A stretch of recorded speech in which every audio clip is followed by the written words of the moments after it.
Queridos companheiros, boa noite. Que a paz de Jesus se faça presente em todos os corações. Para dar início ao nosso trabalho nesta noite, vamos realizar a leitura da página de preparação para a prece do livro Vinha de Luz, que será aberta agora ao acaso. E nós abrimos na mensagem de número 79, intitulada Em Combate. O livro Vinha de Luz é de autoria de Emmanuel e psicografado por Chico Xavier. Então, a página se chama Em Combate e se baseia na seguinte passagem: ainda não resististes até ao sangue, combatendo contra o pecado. Palavra de Paulo em Hebreus, capítulo 12, versículo 4. A respeito, diz Emmanuel, o discípulo sincero do Evangelho vive em silenciosa batalha no campo do coração. A princípio, desenrola-se o combate em clima sereno, ao doce calor do lar tranquilo. As árvores das afeições domésticas amenizam as experiências mais fortes. Esperanças de todos os matizes povoam a alma, nem sempre atenta à realidade. Falam os ideais em voz alta relativamente às vitórias por vindouras. O lutador domina os elementos materiais e não poucas vezes supõe consumado o triunfo verdadeiro. O trabalho, entretanto, continua. A vitória do espírito exige esforço integral do combatente. E, mais tarde, o lidador cristão é convidado a testemunhos mais ásperos, compelido à batalha solitária, sem recurso de outros tempos. A lei de renovação modifica-lhe os roteiros, subtrai-lhe as ilusões, seleciona-lhe os ideais. A morte devasta-lhe o círculo íntimo, submete-o ao insulamento, impele-o à meditação. O tempo impõe retiradas, mudanças e retificações. Muitos se desanimam na grande empreitada e voltam, medrosos, às sombras inferiores. Os que perseverarem, todavia, experimentarão a resistência até ao sangue. Não se trata aqui, porém, do sangue das carnificinas, e sim dos laços consanguíneos que não somente unem o espírito ao vaso corpóreo, como também o enlaçam aos companheiros do séquito familiar.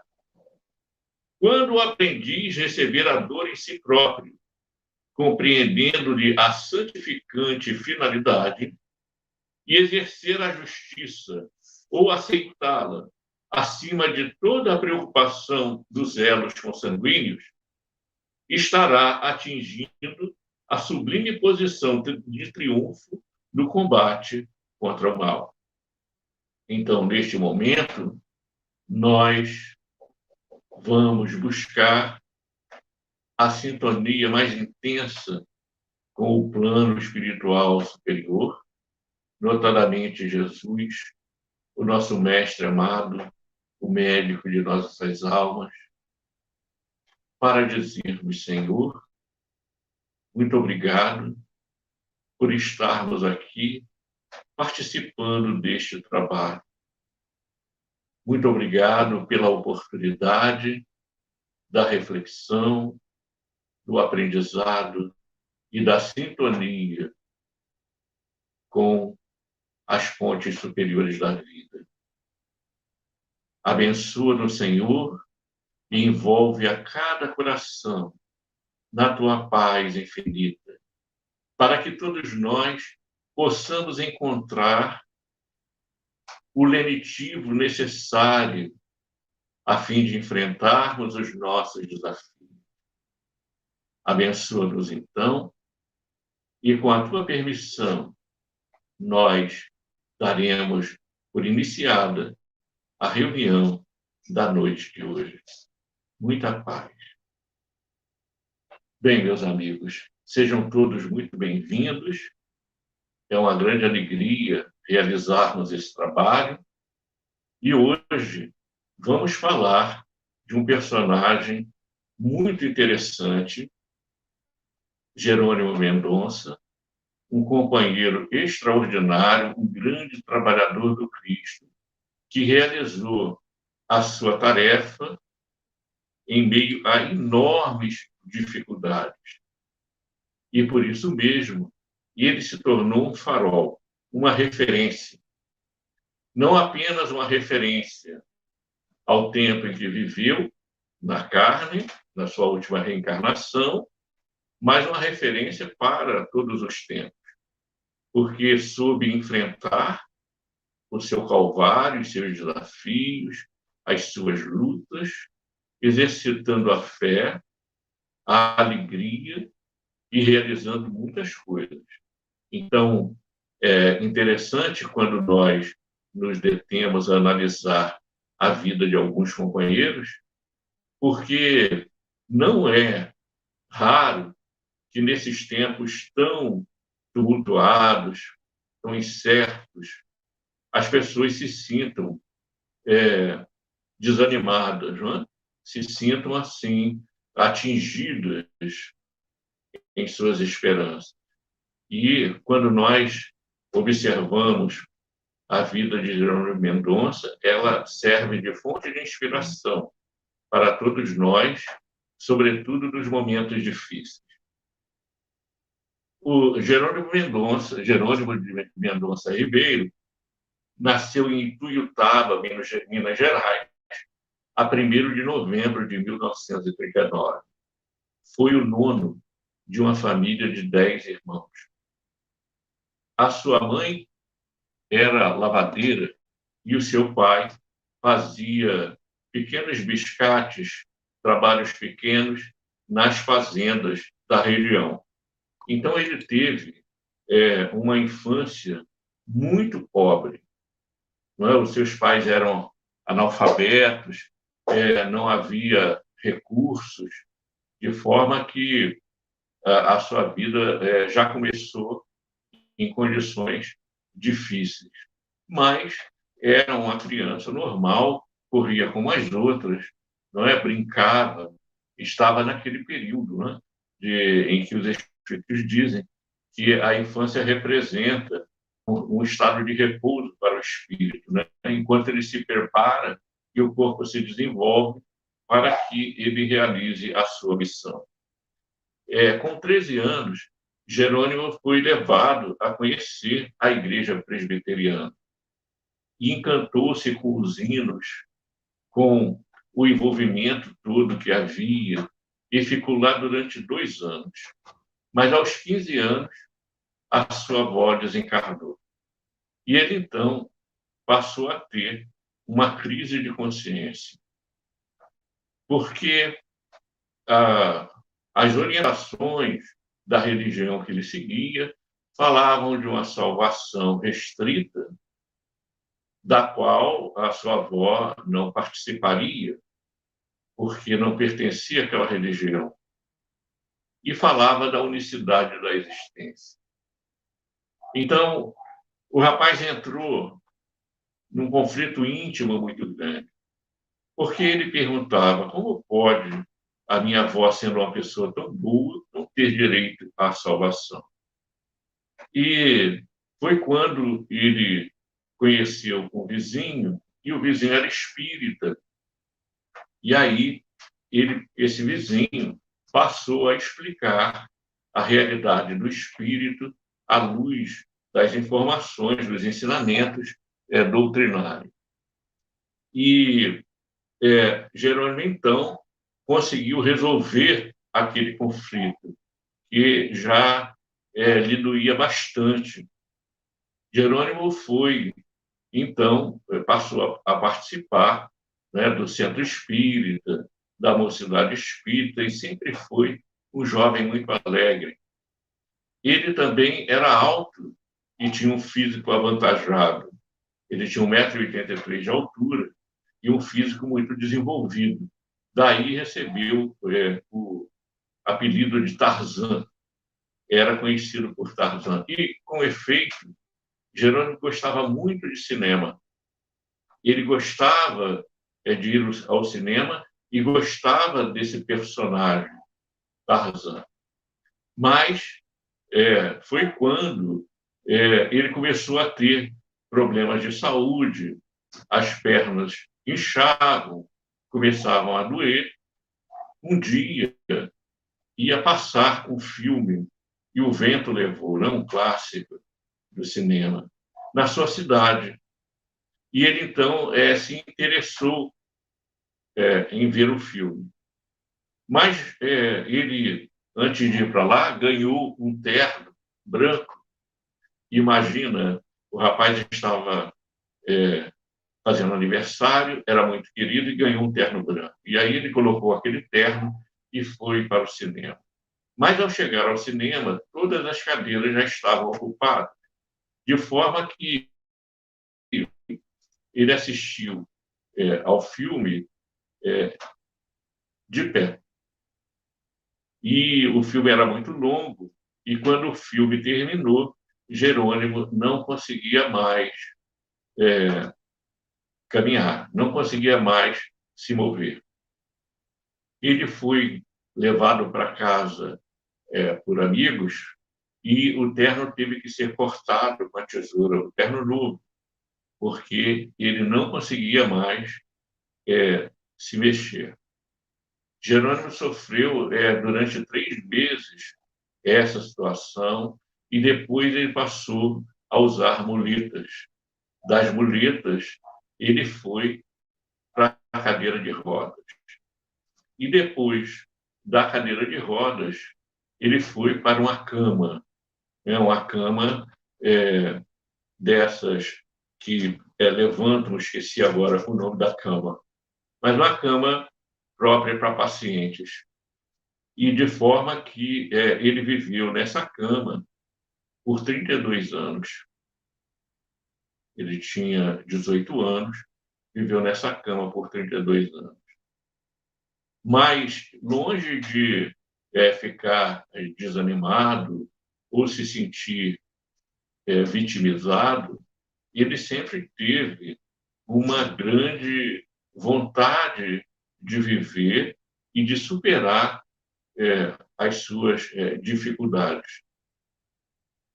Por isso, o Chico havia dito para ele que ele deveria se preparar, porque ele iria enfrentar a tempestade. E a tempestade foi justamente essa, né? Ele tinha uma doença chamada artrite reumatoide. E ela foi se desenvolvendo e ele sentia dores terríveis, né? Imagine um homem que viveu 30 anos em um leito de dor.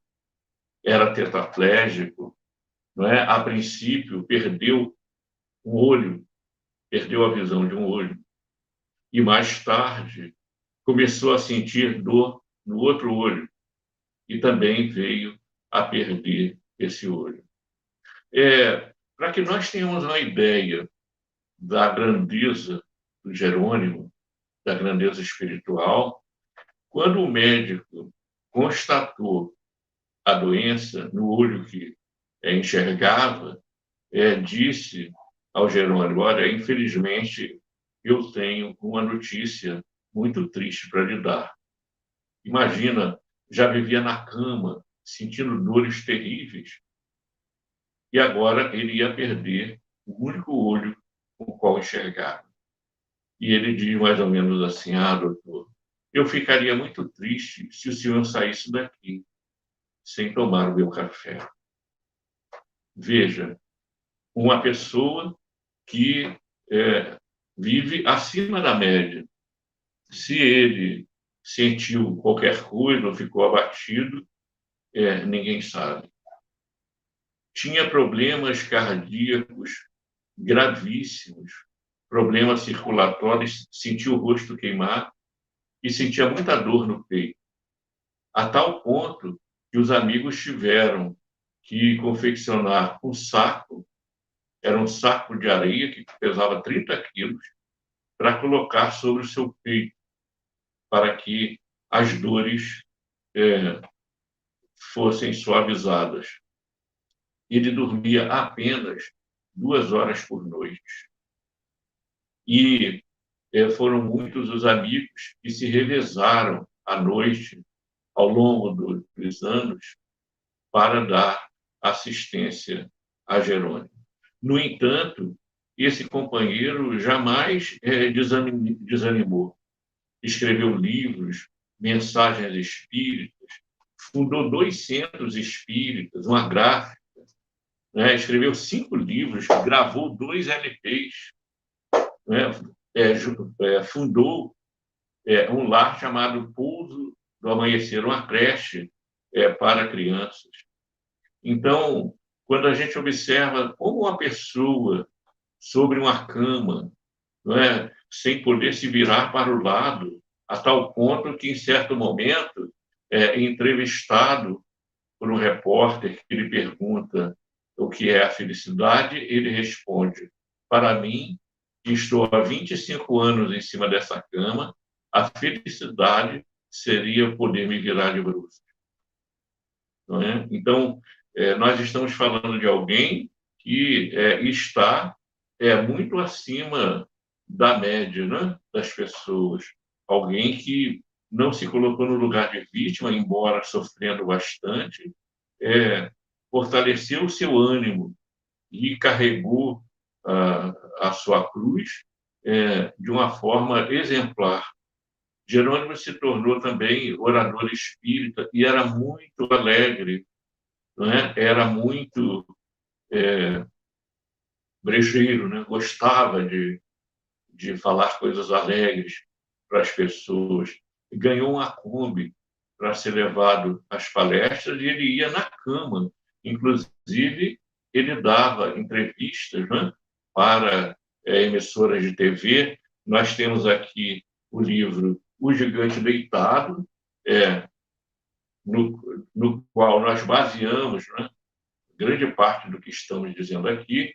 Esse livro foi escrito por Jane Martins Vilela, é um excelente livro, há outros, há um mais recente também, que fala sobre o Jerônimo Mendonça, e, graças à sua estatura elevada, ele recebeu o apelido de o Gigante Deitado. Então, deixaram de chamar de Tarzan, e ele, então, ficou conhecido como o Gigante Deitado, esse companheiro extraordinário.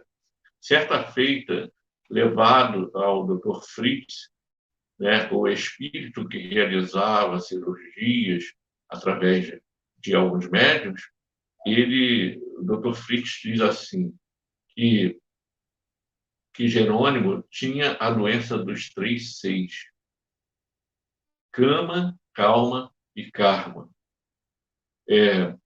informando, né, que, por se tratar de karma, ele deveria atravessar, né, a estrada, a sua estrada, a estrada que o desafiava com aquela doença terrível.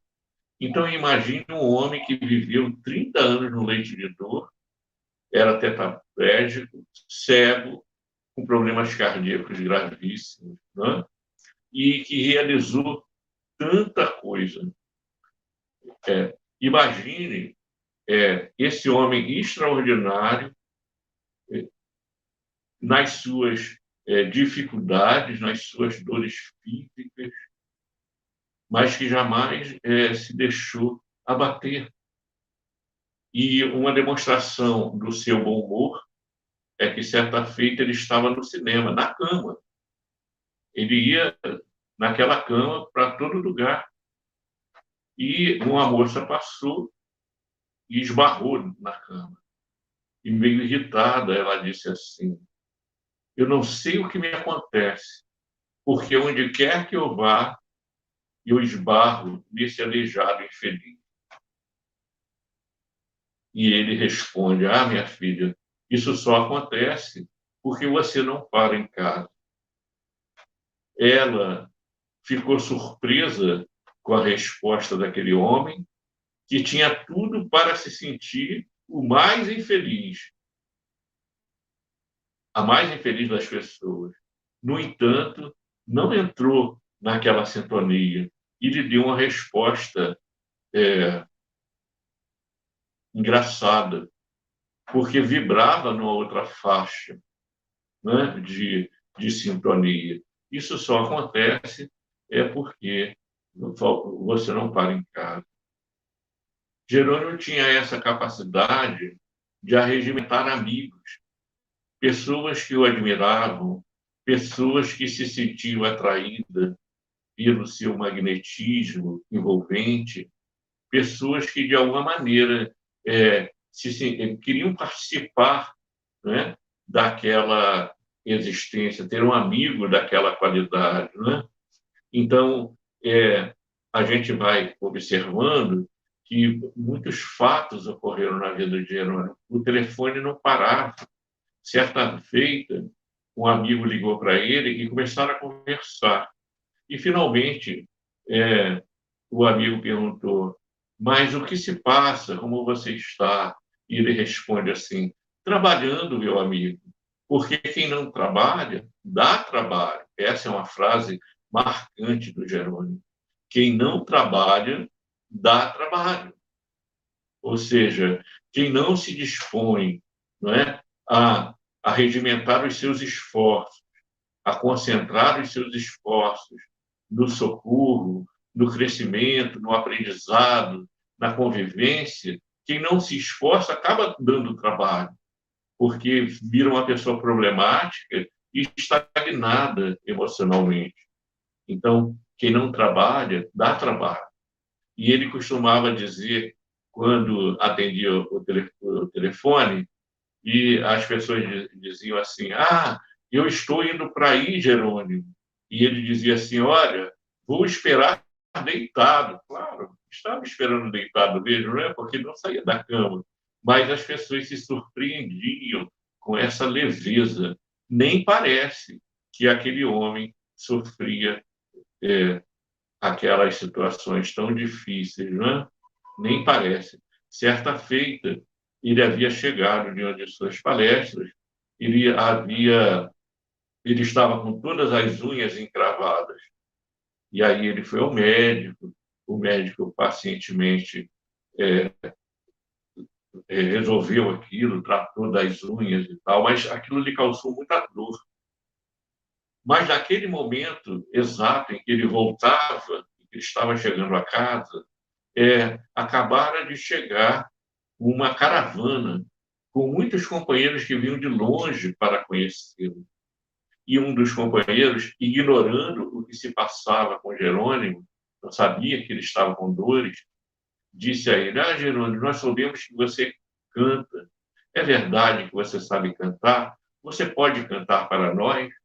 E lá foi o Jerônimo sentindo dores, né, pesadas, mas sem deixar transparecer essas dores, cantou o tempo que foi necessário para que as pessoas pudessem sorver, né, aproveitar aqueles momentos sem saber que ele estava sentindo dor. Certa feita, ele foi a um sepultamento e um bêbado apareceu e disse assim: nossa, 2 defuntos esqueceram o caixão deste, dirigindo a Jerônimo. E ele sorriu, abaixou a cabeça e não respondeu, porque dizia que lembrou-se de uma frase, né, de Caibar Schutel, que dizia assim, que melindres são orgulho ferido. Certa feita, Jerônimo foi fazer uma prece no túmulo de alguém que estava sendo sepultado. E fez uma prece muito comovente, né? As pessoas ficaram emocionadas e foram saindo e comentando e comentando, e pronto, esqueceram o Jerônimo no cemitério. Quando chegou a noite, os amigos começaram a procurar, porque ele tinha pessoas que tratavam dele, tinha remédio, né, para tomar em hora certa. E aí as pessoas começaram a perguntar: cadê o Jerônimo, cadê o Jerônimo? E se lembraram que ele tinha ficado no cemitério. Agora, imagina, ficou lá a tarde toda e teve que ficar esperando alguém aparecer para lhe retirar de lá. Certa feita, o Jerônimo estava numa palestra do Divaldo, e naturalmente, na cama. E chegou um bêbado, uma coisa muito curiosa, né? O bêbado olhou para o Jerônimo e disse assim: levanta e anda.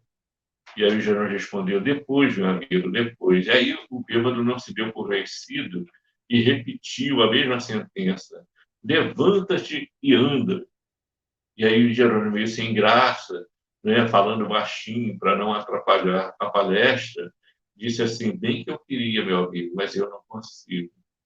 E aí o homem saiu muito aborrecido, dizendo assim: homem de pouca fé. Imagina, né? Coisas que acontecem com o Jerônimo. E o que acontece? Ele era esse sol de otimismo, de alegria, de esperança. Aliás, no YouTube tem alguns vídeos, né, com a palestra dele, porque Jerônimo desencarnou em 86, então, em 89, perdão, e já tinha vídeo, né? Então a gente pode acompanhar a forma feliz, a forma alegre com que ele se refere quanto aos causos, né? Se refere aos conceitos doutrinários, sempre passando essa confiança, né, na misericórdia divina, essa certeza da presença dos amigos espirituais, essa resignação diante da sua condição de vida. Ele que tinha tudo para se queixar, era a pessoa que levantava as outras pessoas. As pessoas o procuravam. Certa feita, um homem chegou vindo de longe, e esse homem estava assim muito perturbado.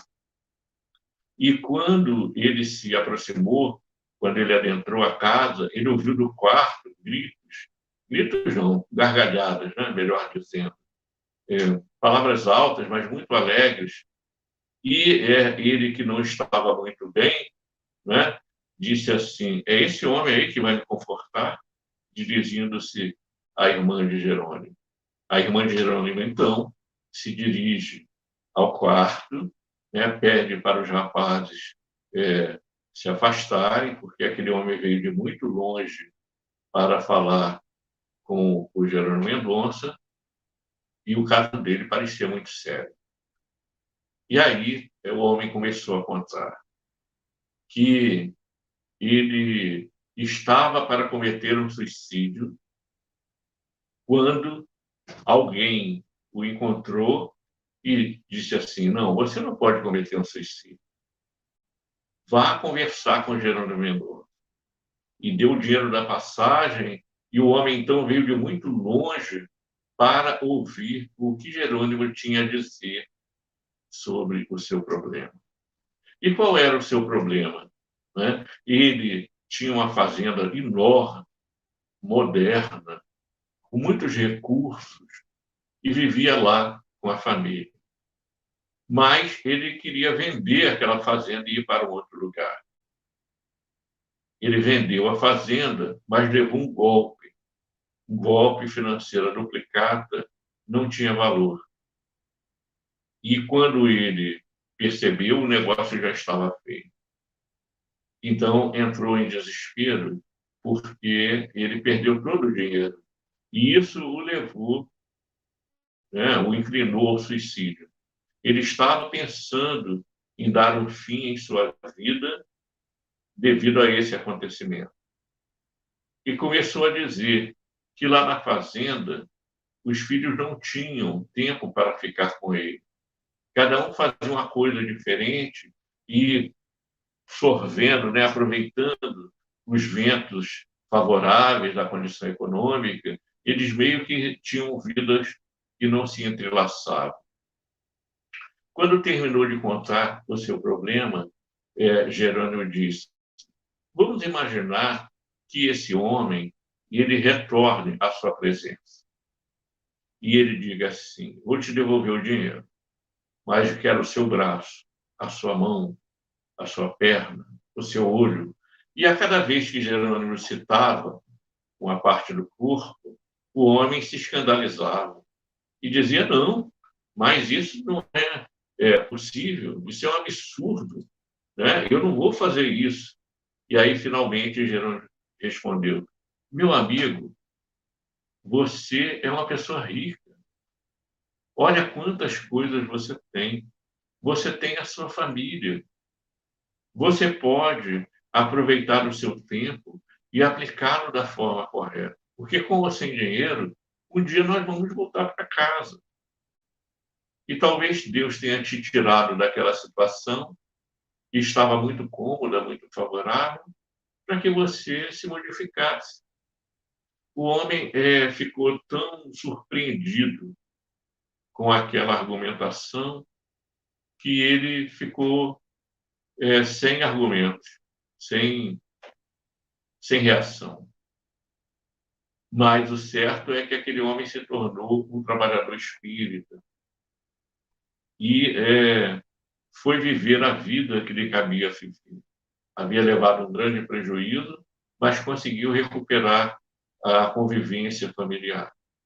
Então, é uma coisa extraordinária para uma pessoa que estava pensando em suicídio e, ao contato com o Jerônimo Mendonça, naquelas condições, né, sentindo dores atrozes, sem andar, sem poder se mexer, sorria.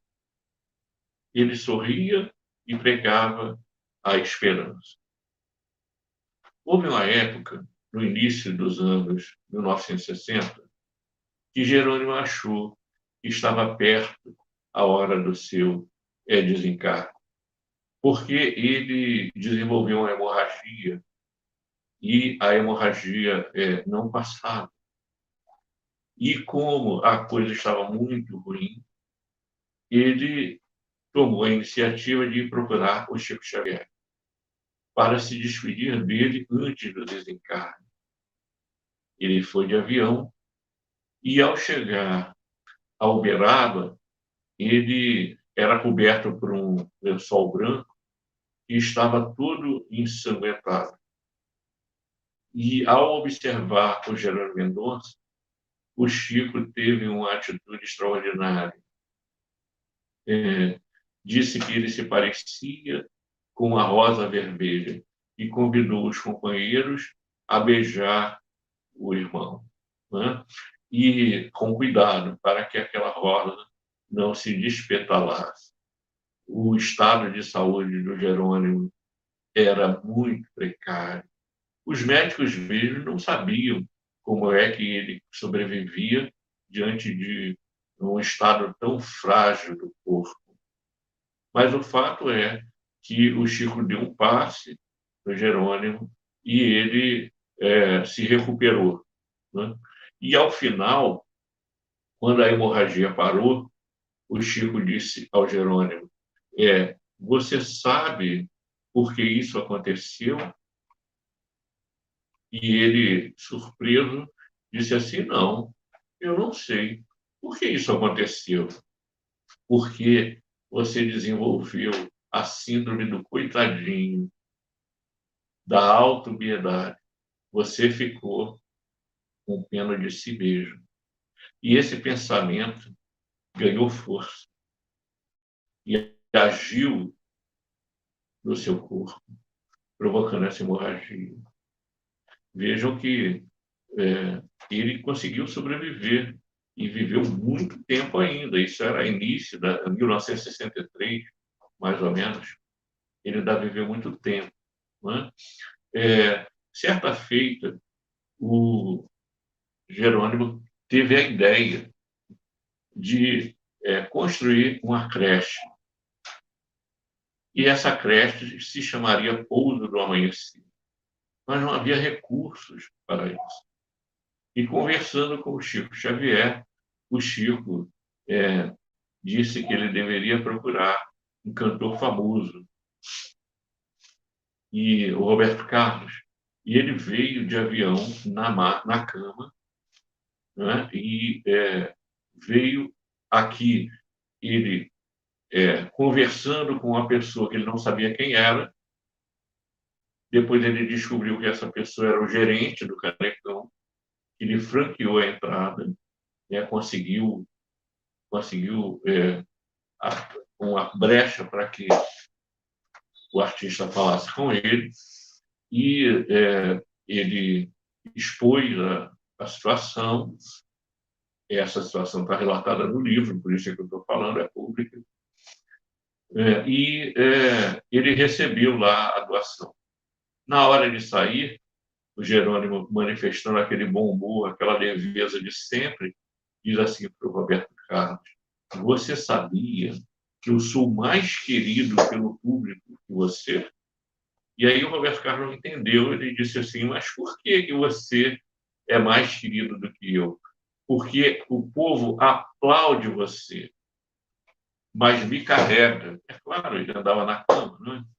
Ele se deslocava da cama.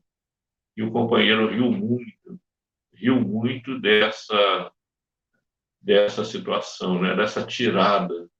Ele fazia piada consigo mesmo, com a sua própria situação, e tornava a vida mais leve. Tão educado, né, espiritualmente, a ponto de não perturbar as pessoas com as suas dores físicas. É impressionante isso, né? Porque às vezes a gente lembra que por muito menos a gente se desespera, às vezes, né? Perde o equilíbrio. E o que nós estamos passando, seja lá o que for, diante de uma situação dessa. Uma situação muito difícil, que ele nunca deixava transparecer, né? Certa feita, ele estava conversando com o dono da funerária, e o dono da funerária pediu para ele fazer uma trova. Ele gostava de poesia, né? Inclusive escreveu livros de poesia. E ele fez a seguinte trova: ó, cidadão de Tuiutaba, viva em paz e morra feliz. Encomende seu caixão na funerária São Luís. Então, estamos falando de uma pessoa muito acima da média, muito acima da média das pessoas, né? Porque viveu em alto nível, viveu carregando, né, uma situação de dores atrozes. Imagina uma pessoa que dorme só 2 horas por dia, uma pessoa que não pode se virar de lado, não é? Uma pessoa que tem que ficar naquela cama e nunca perde o bom humor, e nunca perde a fé. Pelo contrário, expande a fé, faz com que ela cresça, brilhe, se propague e envolva as pessoas ao seu redor. E a sua fé é tão grande e a sua vida é tão extraordinária que ela nos alimenta ainda hoje, não é? Passados muitos anos, Jerônimo desencarnou em 26 de novembro de 89. Passados muitos anos, nós estamos aqui debruçados sobre as histórias, sobre as passagens dessa vida extraordinária.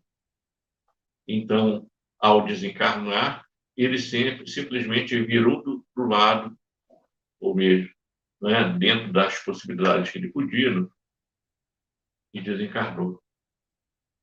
E depois psicografou mensagens, né? Ele ditou mensagens, melhor dizendo, e se intitula O Pássaro Livre. O pássaro livre do corpo comprometido, do corpo que foi para ele uma espécie de prisão. que o imobilizou, que lhe impôs dores, que fez com que ele não dormisse, com que ele tomasse muitos remédios e que passasse a vida toda nesta luta intensa para se manter encarnado. Então, o pássaro livre é aquele que enfrentou os seus desafios e os venceu com a força da sua fé, do seu exemplo, da sua abnegação. Quem não trabalha, dá trabalho. Uma das coisas que mais me chamaram a atenção foi essa imagem do Jerônimo na cama e o telefone que não parava. Todos queriam falar com ele, fosse para tratar, não é, de assuntos referentes aos diversos trabalhos que ele realizava, fosse para buscar o contato com ele na fonte cristalina que alimenta os corações, que fortalece a fé cambaleante, né, dos irmãos e humanidade menos preparados para enfrentar os problemas, as dificuldades.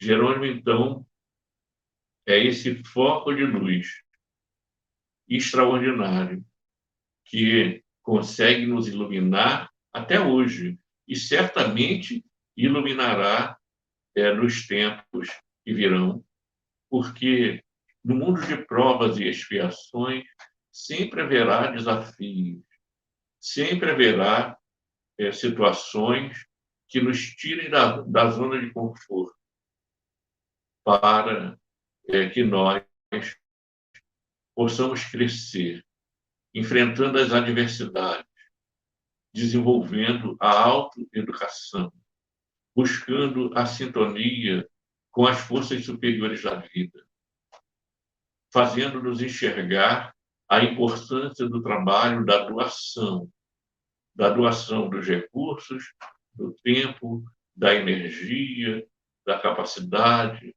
do desejo de fazer o bem, para que nós também possamos alcançar e construir esse bem dentro de nós. Então, estamos encerrando a nossa participação na noite de hoje. Queremos agradecer a todos os companheiros que estão participando dessa transmissão e vamos, então, fazer agora a nossa prece de gratidão pela oportunidade de fazermos uma parada no nosso dia a dia frenético, na agitação dos afazeres, na agitação interna, para concentrarmos a mente e o coração nas lições extraordinárias que temos a oportunidade de conhecer. Digamos assim: Senhor Jesus, nós nos dirigimos a Ti com toda a força do nosso coração e do nosso pensamento para agradecer por essa oportunidade, por estarmos vinculados em vibrações e sentimentos com a fonte imorredora do bem. Rogamos a Ti e aos amigos espirituais que socorram a nossa falta de fé, que nos alimentem nas horas dos desafios, mas também que nós possamos crescer abraçando na vida, o papel que nos cabe desempenhar, com determinação, com alegria, tal qual a alegria sincera e pura desse companheiro que atravessou tantas dificuldades. Ajuda-nos, Senhor, para que possamos aprender e apreender um pouco dessas atitudes, desse entendimento da vida, a fim de que possamos nos desempenhar diante das situações que acontecerem, sempre de forma a nos aproximarmos de Ti por pensamentos e ações. Dessa forma, Senhor, nós pedimos a permissão, a Tua permissão, para darmos por encerrada a nossa reunião da noite de hoje. Envolve-nos, Senhor, na Tua paz. Envolve também a tantos companheiros que neste momento passam privações, estão sem ter o que comer, alguns doentes, outros abandonados, outros desesperados, outros presos, outros sem terem aonde repousar a cabeça, aonde dormir. Muitos atravessam conflitos, Senhor, mas sabemos da Tua misericórdia, sabemos da bondade do Pai e sabemos que viemos aqui para crescer, para nos desenvolvermos, para evoluir. Envolve-nos, Senhor, na Tua paz. Graças a Deus. Meus amigos, muita paz. Que Deus abençoe a todos.